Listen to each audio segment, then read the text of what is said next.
সোদপুরের একাধিক পেট্রোল পাম্পে নেই তেল, বন্ধ পেট্রোল পাম্প, দুর্ভোগে রয়েছেন নিত্যযাত্রীরা। ইরান ইসরায়েল যুদ্ধের কারণেই মূলত এই তেলের এই অবস্থা এই দেশে, এবং আপনারা ইতিমধ্যেই জানেন পশ্চিম এশিয়ায় যেভাবে যুদ্ধ পরিস্থিতি চলছে, এবং সেই যুদ্ধ পরিস্থিতির আঁচ কিন্তু এবারে এসে পৌঁছলো ভারতেও। ভারতের তেল, সেই তেলেই কিন্তু এবার ভাটা ক্রমশই পড়ছে বলেই জানতে পারা যাচ্ছে, এবং সেই কারণেই কিন্তু ইতিমধ্যেই দুর্ভোগে পড়েছেন নিত্যযাত্রীরা। ইরান ইসরায়েল যুদ্ধে তেলের আকাল দেশে, সকাল থেকেই বন্ধ সোদপুরের একাধিক পেট্রোল পাম্প।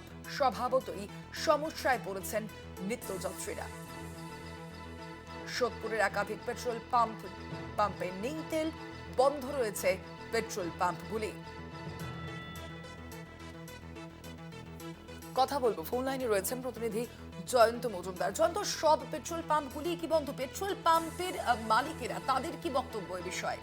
দেখো, যেমনটা উঠে আসছে যুদ্ধের প্রভাবে সকালবেলা থেকে কার্যত সোদপুরের বিভিন্ন যে পেট্রোল পাম্প রয়েছে, যেখানে যারা তেল সরবরাহ করতো, পেট্রোল ডিজেল সরবরাহ করতো, সেই পেট্রোল পাম্পে দেখা যাচ্ছে হাহাকার।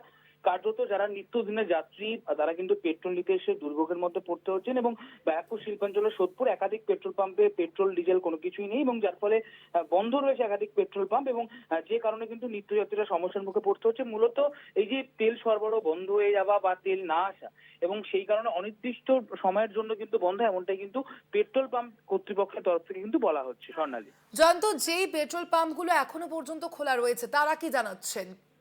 দেখো, এখনো পর্যন্ত সোদপুরের যে যে তিনটি বা দুটি পেট্রোল পাম্প রয়েছে, সেগুলো পুরোপুরি কিন্তু সকাল থেকে একদম অচল অবস্থায় রয়েছে। এবং যে একটা বা দুটো জায়গায় খোলা রয়েছে, সেখানে যে পুরনো যে তেলগুলো আগে থেকে ছিল মজুত রাখা, সেটা দিয়ে কিন্তু তারা পরিষেবা দিচ্ছেন। ফলত সেই ক্ষেত্রে কিন্তু যতক্ষণ না তেল নতুন ভাবে আসছে, সেক্ষেত্রে কিন্তু পরিষেবা চালু করা সম্ভবপর হচ্ছে না, এমনটা কিন্তু পেট্রোল পাম্প কর্তৃপক্ষের সূত্রে কিন্তু জানতে পারা গিয়েছে।